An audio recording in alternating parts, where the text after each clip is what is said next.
Afternoon classes are still in session for all JCPS students despite having to cancel more than 100 bus routes.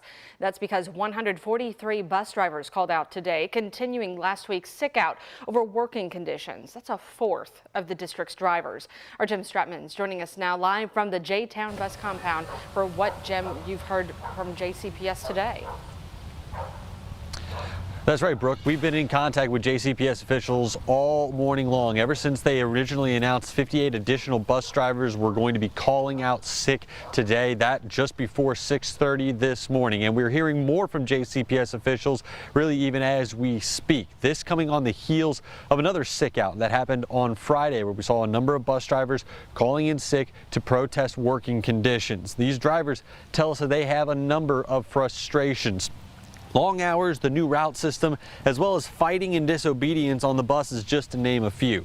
Now, last night, 85 bus drivers called out sick, according to JCPS. This morning, that total number jumped to 143 drivers not reporting for work. Those drivers are responsible for 101 buses and 13 different compounds. Now, the compounds most affected were J-Town, where I'm at right now, the Hope compound, Special Needs West, and Berks, all of whom had more than 10 buses canceled today.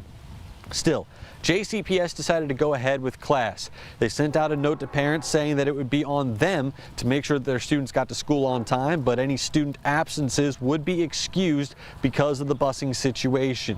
District spokesperson Carolyn Callahan said that JCPS typically does not cancel bus routes, just delays them. She says, however, this was the best option available for today. People are saying, why couldn't you just tell us last night all of the routes that were going to be canceled? There was absolutely no way to do that, because when you don't know which bus driver is calling out, you don't know which route to cancel. So we had to wait until this morning when all of those came in, and then we had to push out that information to families to let them know that those routes, unfortunately, did not have a driver to cover them.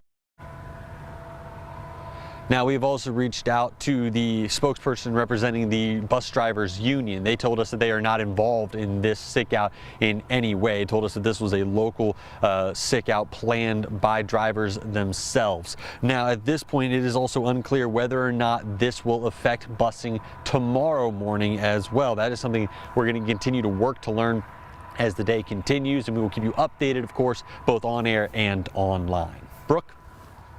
Jim, thank you. And you heard from Carolyn herself right there. She'd also mentioned that they are disappointed that so many drivers have made the decision to not show up for work today, saying the people this hurts the most are our students. We will continue to monitor those call-outs throughout the afternoon. This is going to affect the PM riders as well. You can get updates straight to your phone as we get them by downloading the WHAS 11 News app.